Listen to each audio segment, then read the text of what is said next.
నమస్తే అండి. నా పేరు రమ. నేను కొత్తగా యూట్యూబ్ ఛానల్ స్టార్ట్ చేశాను. నా ఛానల్ నేమ్ వచ్చేసి ఉమా రమ వ్లాగ్స్. నేను నా ఛానల్లో మొదటగా చేయబోతున్న రెసిపీ మినప సున్నుండలు. దీనికి 500 గ్రామ్స్ పొట్టుద్ది పప్పు తీసుకున్నాను.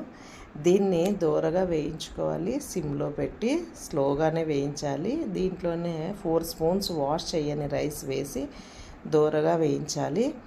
ఇవి వచ్చేసి సిమ్లో పెట్టి స్లోగా వేయించి తినండి, లేదంటే హైలో పెడితే మాడిపోతాయి. ఇవి ఎంత స్లోగా వేస్తే అంత స్మెల్ టేస్ట్ అన్నీ బాగుంటుందండి. మంచి గోల్డెన్ కలర్ వచ్చే వరకు మీరు వేయించాలి. గోల్డెన్ కలర్ వచ్చేటప్పుడు మీకు మంచి స్మెల్ వస్తుందండి. దీన్ని మనము పక్కన ప్లేట్లోకి బాగా గోల్డెన్ కలర్ వచ్చినాక షిఫ్ట్ చేసుకోవాలి. తర్వాత దీనికి కావాల్సింది వచ్చేసి బెల్లము. దీనికి 500 గ్రామ్స్ అయినా తీసుకోవచ్చు, 400 గ్రామ్స్ అయినా తీసుకోవచ్చు. ఇక్కడ నేను 400 గ్రామ్స్ స్వీట్ తక్కువ అని తీసుకున్నాను. దీనికి 3 ఇలాచీలు యాడ్ చేసుకోవాలండి. ఈ లోపల మనకు చల్లారింటాయి మినప్పప్పుని, అవి మిక్సీ పట్టుకోవాలండి. మనం మిక్సీ పట్టుకున్న పౌడర్లోకే ఇప్పుడు బెల్లాన్ని యాడ్ చేసుకుంటున్నాము. దీన్ని మిక్స్ చేసేసి దీన్ని సెకండ్ టైం మళ్ళీ మిక్సీ పట్టాలండి. ఇది మిక్సీ ఎంత ఫైన్గా పడితే మనకు అంత బాగా ఇది సున్నుండ వచ్చేసి చుట్టడానికి వస్తుందండి. అందుకనేసి చాలా ఫైన్గా మిక్సీ చేయండి.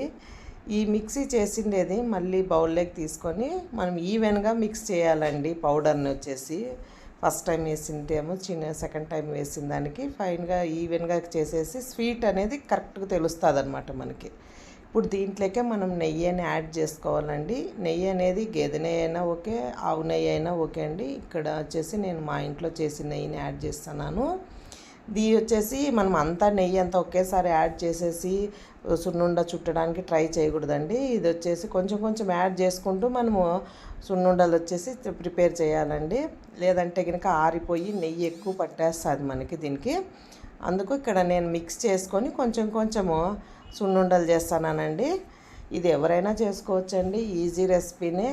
ఇది చాలా హెల్త్కి కూడా చాలా మంచిది. చిన్నపిల్లలైనా పెద్దవాళ్ళకైనా పర్వాలేదు, ఎవరైనా తినొచ్చు. దీంట్లో కూడా మనకి మంచి ఇంగ్రీడియంట్స్ ఉన్నాయండి. బెల్లం అయితేనేమి, నెయ్యి, పొట్టు ఉద్దిపప్పు అన్నీ మంచివేనండి. ఈజీనేనండి చేయడం కూడా. ఇలా అన్నీ ఒక్కొక్కటి ఉండలు చేసేసుకుంటూ కొంచెం కొంచెం నెయ్యిని యాడ్ చేసుకుంటూ చేయండి. ఒకేసారి మాత్రం పోయకండి నెయ్యిని అంతాను. ఇలా చేసేసేయండి అంతేను. ఇలాంటి రెసిపీస్ కావాలంటే హెల్తీ రెసిపీస్ మన ఛానల్లో చేయడానికి ట్రై చేస్తానండి. కామెంట్ సెక్షన్లో కమెంట్ చేయండి. అండ్ నా ఛానల్ని కొత్తగా చూసే వాళ్ళు ఎవరైనా కానీ ఉంటే కనుక లైక్ చేయండి, షేర్ చేయండి, కమెంట్ చేయండి. పక్కనే ఉన్న బెల్ ఐకాన్ నొక్కండి, సబ్స్క్రైబ్ చేయండి.